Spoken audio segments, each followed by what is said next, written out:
Hello, ladies and germs. Welcome to my channel. My name is Captain Shandy. I hope you are well.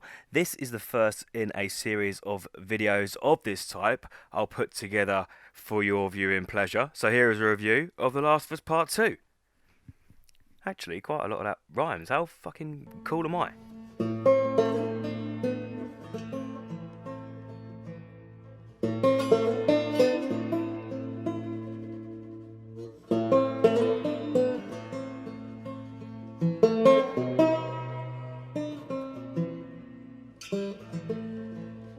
Look, I know I am late to the party, and to be honest, I wasn't even invited. So, nevertheless, I hope to give you a review for The Last of Us Part 2, unlike anything you've ever heard before. So, am I bringing a brand new, profound perspective, some enlightened, dynamic view of the game, its underlying messages that teaches us things about ourselves we can only learn through the medium of gaming and the self-reflection it brings by allowing us to enable the actions of the protagonist, making us feel part of them, part of the narrative and the world that the story is told in? No.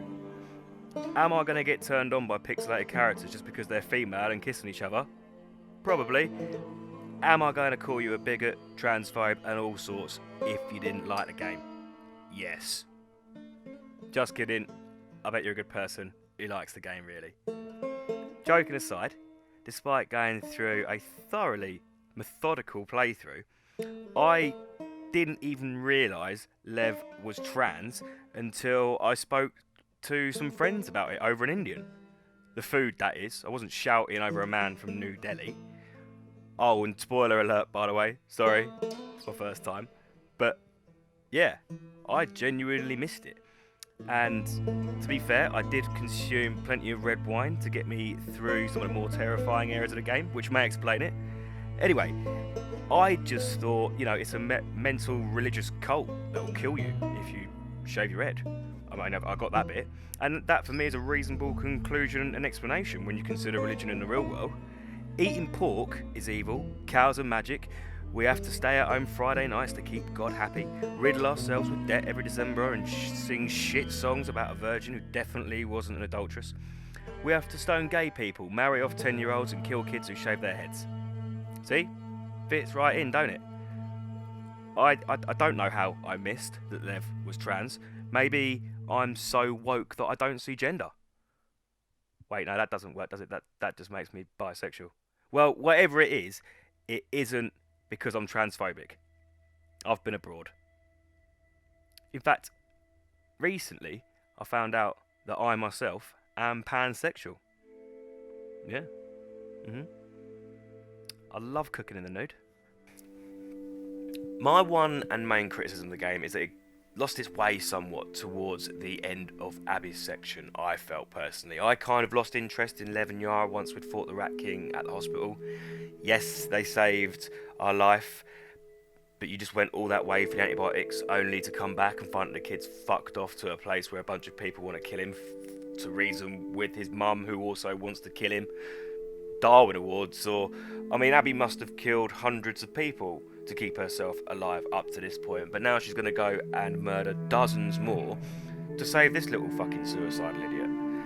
I get that it's supposed to be the fact that they're building a relationship and that's a reflection on the way that Ellie and Joel built a relationship, but Joel had the foundations of losing Sarah, and okay, it's fair to say that Abby had foundations from losing her father when she was young, but Lev doesn't really come into that unless she now sees herself as a father figure. I don't know, but it's fair to say, I'm no bleeding heart, so maybe you'd have gone after Lev as well. The world is a compassion competition these days. I'm just sitting on the fence saying, and if that was me, not really sure I care for this kid that much. I mean, he's cool, I like him and he's capable in battle, don't get me wrong, but I just don't particularly want to go through trekking through yet more hordes of infected and scars for what is essentially a runaway. Well, it's not even really a runaway, is he really? Because he's running home. So, it's just everyone wants to kill him there because apparently some of the problems that still are in this world are still prevalent in The Last of Us 2, which, you know, is of no surprise if an apocalyptic event like that happened. You know, your societal and cultural norms and your political correctness would all go fucking out the window. So it's just something to bear in mind when shit hits the fan. Being polite doesn't really get you too far. I think the bigger problem with it is that I'm not really buying that that's a decision that Lev would make, despite his youth. You know, he's been on the run from these malicious killers for however long, along with his sister, and him and Yara are clearly very close. And she's now barely scraped through, and needs him more than ever, being incapacitated, having lost the use of one of her arms. I just think the kid's too smart to then go fucking off into a war zone to try and resolve something with a bunch of people who clearly aren't going to listen. Stand by your sister rather than trying to force some sort of societal change. These people are dying anyway. There's a huge fuck off war going on. Their homes being attacked. All they've done is terrorise you for months. Fuck them, Lev. And as I say, I don't believe that he would have made that decision, and it just feels like it was kind of there to drag out the game a little bit, and it wasn't necessary, because at that point I just couldn't wait to get back to the main plot point with Abby pointing a gun at Ellie's head with her at her mercy. That I wanted to find out what happened next. I didn't want to go trekking through this burning fucking village to try and resolve an issue that I genuinely didn't buy that the kid would go and try and resolve.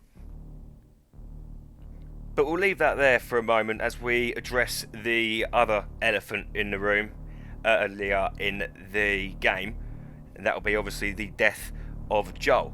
Now, I understand that people love Joel, but I don't understand why this is getting so much hate.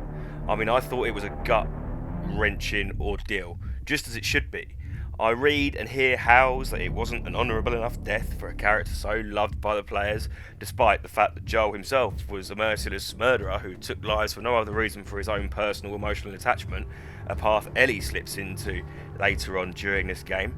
And we all had a warm affection for Joel, for so many different reasons, but that doesn't mean that he gets an honourable death. I mean, we may live in a world that is not so far down the fucking batshit crazy dangerous rabbit hole that The Last of Us 2 is set in, yet most of us leave this earth soiling care home bedsheets surrounded by fucking strangers. I mean, what do you want in the way of honour? This is far more impactful. Brutally murdered with an everyday golf club. I don't know, it could have been a good golf club, I don't fucking know, I don't follow golf. In front of his adopted daughter. I was in bits. But let's move on to the best aspects of the game, the things that I enjoyed the most. I mean, the overall the story, I loved it. I thought it was compelling. I thought it was brilliant the way that they turned everything around and told this story of heartbreak and revenge and PTSD and the things that it can do to the human mind to take good people and bring them to breaking point and go on revenge-fueled murderous streaks without a concern about the person who is on the other end of the knife or the bullet. And I think The Last of Us 2 takes us through a really good journey of understanding the cycle of violence and the cycle of hate and revenge.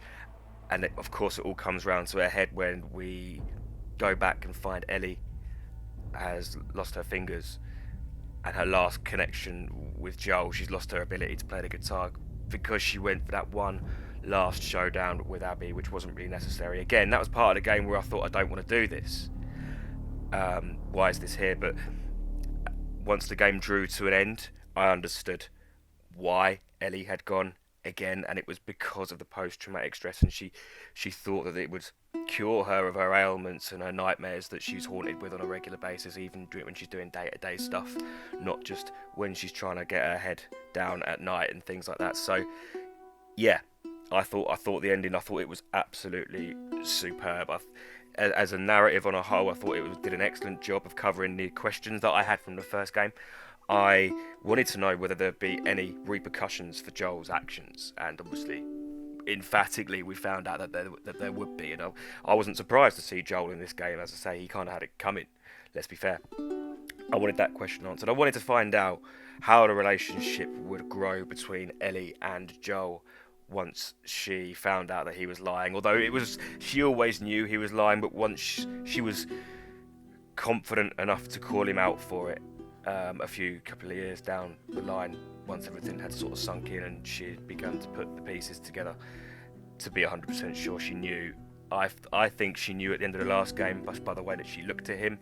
I think a lot of us feel like that, and she just kept it under her hat for a long time, but it was always going to come out eventually, and it did, and that gets addressed. And I think the way that the game plays with the time jumps and allows you to see that those last moments that you had with Joel, you were a bit of a cunt towards him. I think that's quite clever. With the time jumps, I think it could have possibly been a bit more structured. Not quite so hard to follow. It was a little bit jumpy for me, but it was, it wasn't like it was unfollowable or anything like that. It maybe just didn't need to be quite as complex as it was, because the narrative had enough about it without it having to try and be too clever with the time jumps. But as I say, on the whole, I was perfectly happy with them. I thought they were clever. I thought before the game came out that we might get something like that. Hence, I knew we were obviously the only way they were going to break us emotionally was to take away Joel. Really, I thought that was so predictable. It had to happen, really, for the game to be any good. If Joel hadn't have died, I'd have been disappointed. I would have thought, well, where was my emotional wrench? You expect that in the game, particularly at the beginning of the game. We got it at the beginning of the last game with Sarah. They were never going to be able to build a character to make us feel so much emotion from scratch and take them away from us in this game, despite the way the marketing went to try and make you think they'd probably be Dina that we lost. I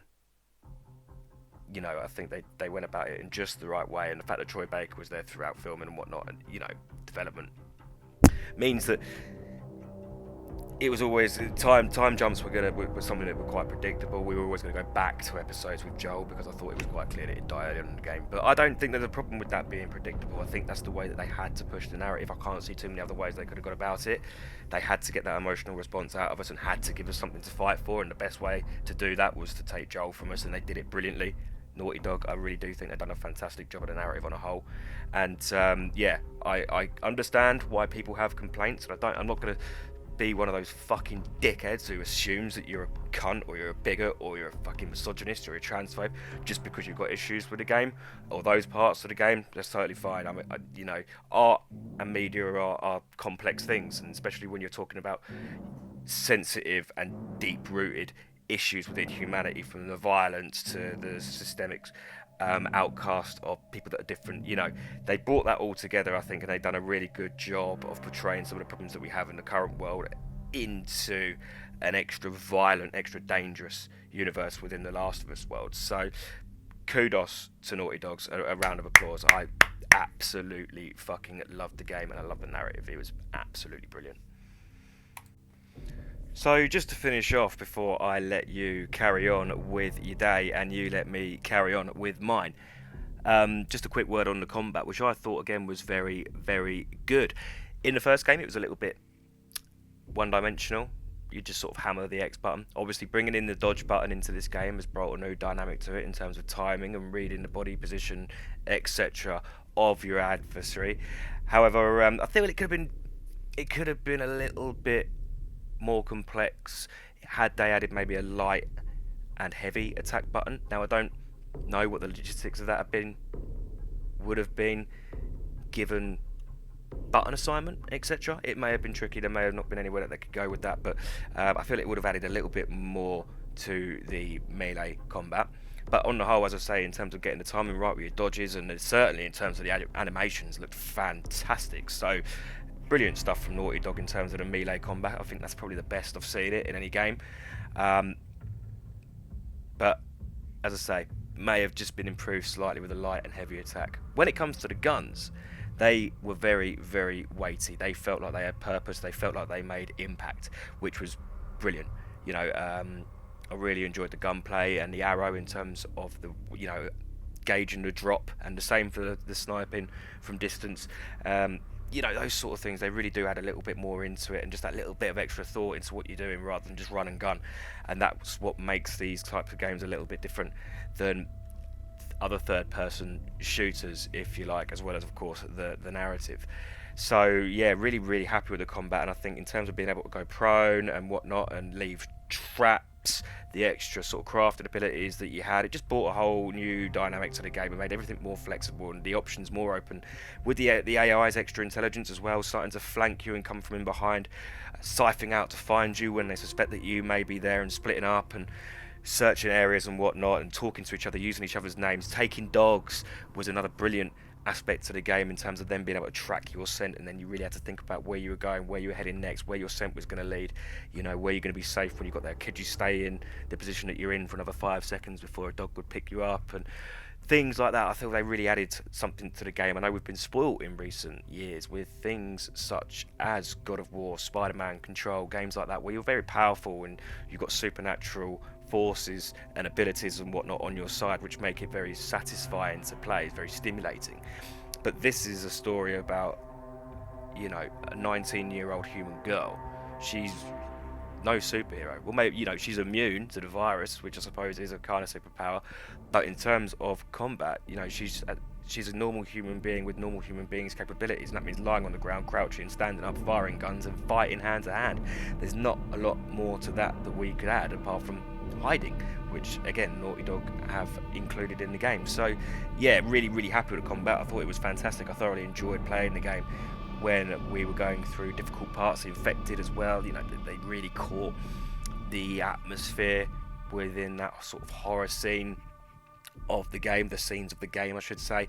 It really weighed heavy. You really felt apprehensive moving forward, and the sounds with it through the headphones and the surround sound and whatnot, it was just brilliant. Absolutely superb artistry from Naughty Dog on those fronts. And you know, the combat on the whole was brilliant, and I thought the way that you could sort of run away from people, hide somewhere else, and they came and looked for you, I thought it was just very good. And I think that they've done more or less the most that you could ask a developer to do with the technology that's available, the hardware that's available, and the hardware in terms of the device and the DualShock, etc., with what we can do. I think Naughty Dog more or less squeezed every last ounce out of that. So again, absolutely fucking brilliant. Exclusive, like, you know, it was just absolutely breathtaking how beautiful it was in all different parts of the game. And whether you were looking over, you know, Seattle that has been reclaimed by nature, or whether you were walking through a forest or the sewers or inside a building surrounded by infected and spores and goodness knows what else, it just all looked so spectacular. Honestly, it is the Scarlett Johansson of fucking games. It is banging.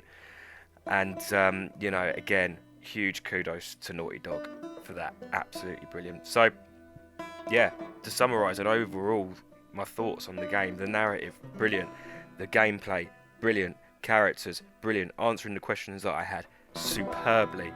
You know, and my only slight issues with the game are just maybe a little bit too drawn out. The odd narrative thread that I just couldn't quite buy here and there for the characters that were making the decisions. But other than that, people do strange things. So, you know, life isn't cut and dried. Life isn't a story. Life isn't a fairy tale. People make strange decisions. Odd things happen.